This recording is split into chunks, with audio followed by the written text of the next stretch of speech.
नमस्कार, मी पद्मा रेसिपी मराठीमध्ये तुम्हा सर्वांचं खूप खूप स्वागत आहे। आज आपण दिवाळीनिमित्त स्पेशल शेव हा प्रकार बघणार आहोत आणि तो कुठल्या पद्धतीने केला जाईल आणि त्यासाठी काय साहित्य लागतं, चला तर मग बघूया। सर्वप्रथम मी इथे 2 वाट्या बेसन घेतलेला आहे। बेसन म्हणजे हे चण्या डाळीचं पीठ आहे। त्यासोबतच मी 8 ते 10 लसण पाकळ्या घेतलेल्या आहे। हळद घेतली आहे, तिखट घेतला आहे अर्धा चम्मच आणि मीठ चवीनुसार। आणि हे जिरं आहे, याला मी अर्धा तास अगोदर भिजत टाकलं होतं।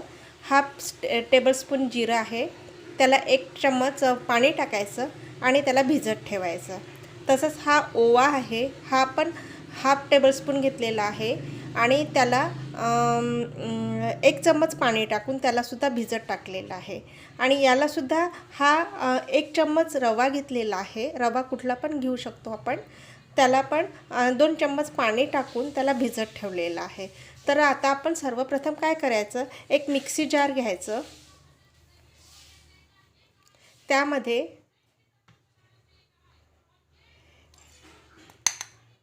ओवा तर पाण्यासोबतच टाकायचा, जिरं जो आपण भिजत ठेवलेला होता तो आणि लसण पाकळ्या याची पेस्ट करून घेऊया। फाईन प्युरी करून घ्यायची आहे आपल्याला। आता आपण एक बाउल घेऊया,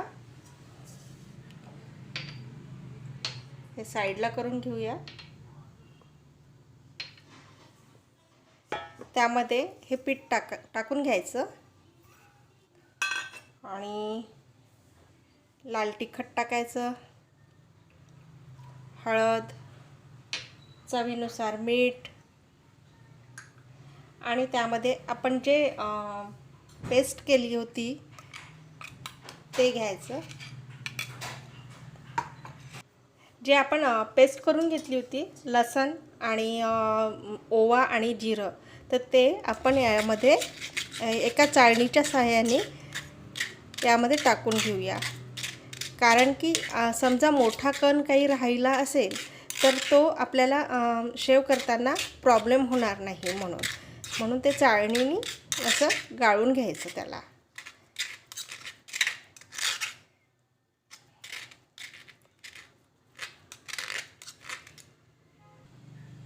आता हे टाकून झालेलं आहे आणि आता आपण 1 चम्मच कडकडीत तेल टाकून घेऊया।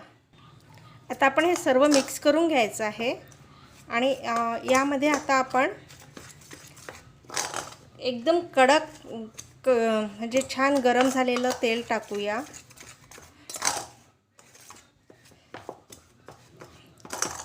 असं मिक्स करून घ्यायचं याला छान।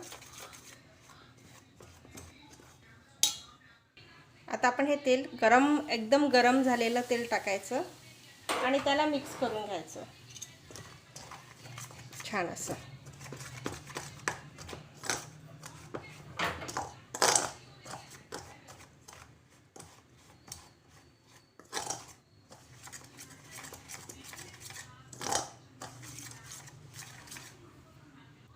आता हे मिक्स करून झाले आहे।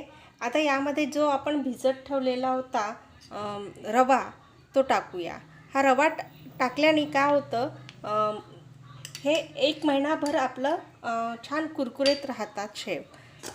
म्हणजे लूज पडत नाही किंवा नरम पडत नाही, छान कुरकुरे राहतात।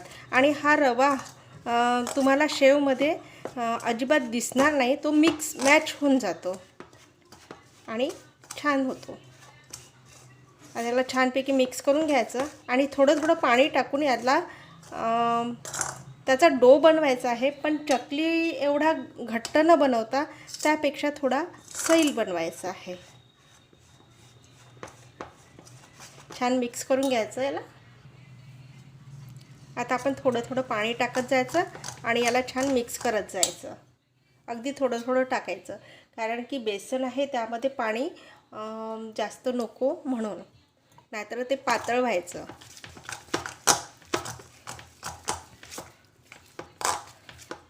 चकलीपेक्षा सैलच हवा आपल्याला हा डो।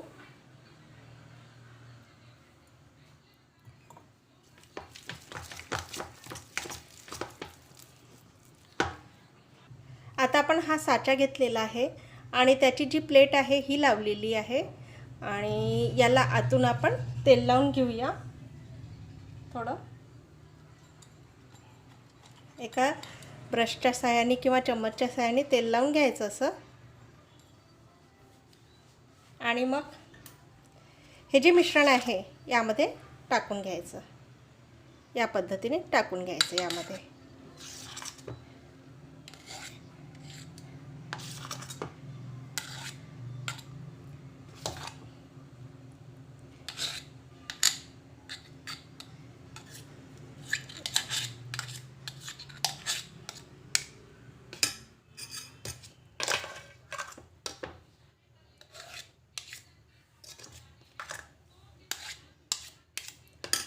आणि आता याला पॅक करूया.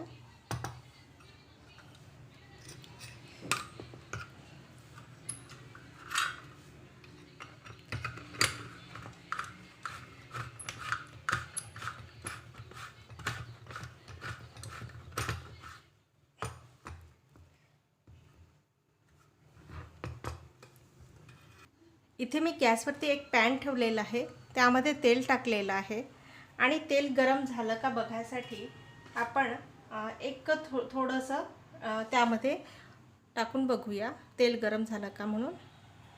बेसनाचा गोळा,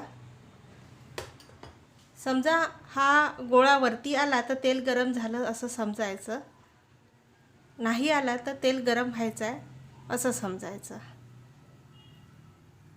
आता आपलं हे तेल गरम झालेलं आहे, गोळा वरती आलेला आहे.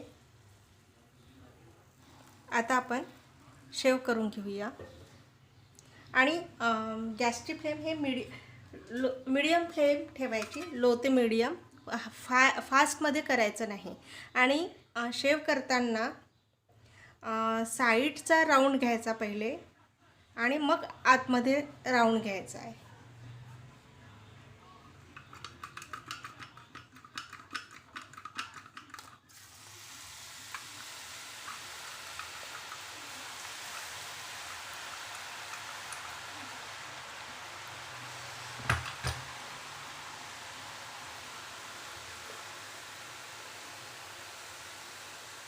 आता जोपर्यंत याच्यावरचे जे बबल्स आहेत ते कमी होत नाही तोपर्यंत आपण त्याची साईड पलटवायची नाही. जेव्हा याच्यावरचे हे बबल्स कमी झाले की आपण त्याची दुसरी साईड चेंज करून घेऊया. थोडं होऊ द्यायचं.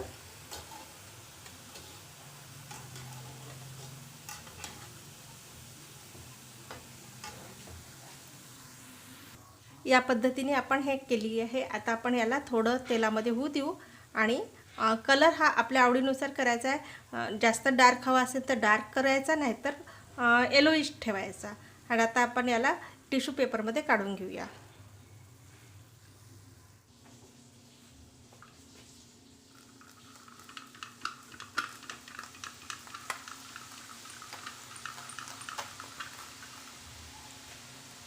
अशा पद्धतीने पिळून घ्यायच्या. त्या आधी कडेच्या भागाने टाकून घ्यायच्या आणि मग मध्ये घ्यायचं.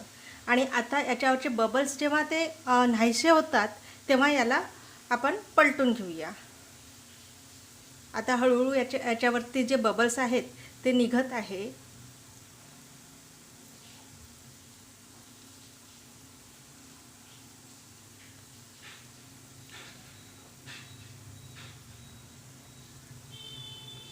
थोडं याला होऊ द्यायचं आहे. याला फार फास्ट गॅस नाही लागत, मीडियम टू स्लो याच्यावरतीच करायचा आहे. याला एक साईड होऊ द्यायची, मग दुसऱ्या साईडने पलटून घेऊया आपण.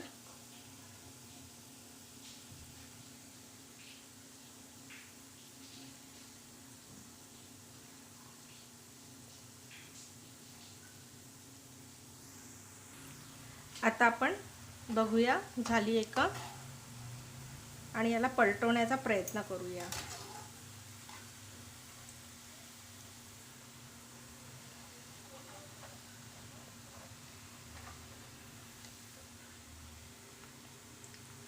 कारण की ते नाजूक राहतं ना, म्हणून ते आरामातच पलटवायचं असतं. या पद्धतीने पलटून घ्यायचं आणि दुसरी साईड करून घ्यायची.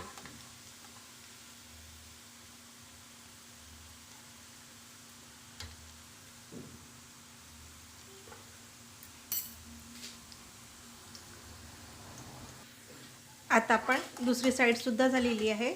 आता आपण हळूवारपणे याला काढून घ्यायचं आणि एका टिश्यू पेपरवरती ठेवायचं.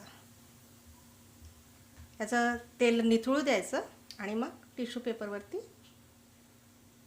काढून घ्यायचं.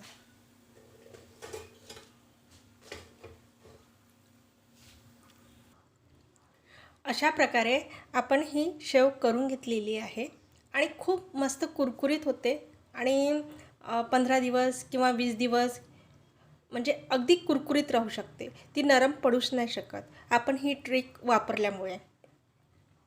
आणि छान होते, मस्त आहे आणि एकदम टेस्टी होते. तुम्ही पण करून बघा आणि आवडली असेल तर लाईक करा, शेअर करा, सबस्क्राईब करा आणि सोबत बेल आयकॉन आहे त्यालासुद्धा क्लिक करायचं आहे बरं का. कारण की जेव्हा कधी मी रेसिपी अपलोड करेल तर त्याचं नोटिफिकेशन तुम्हाला लगेचच मिळेल. आणि वेळात वेळ काढून तुम्ही माझी रेसिपी बघितल्याबद्दल खूप खूप धन्यवाद. थँक्यू. Bye bye. पुन्हा भेटूया एका नव्या रेसिपीसोबत.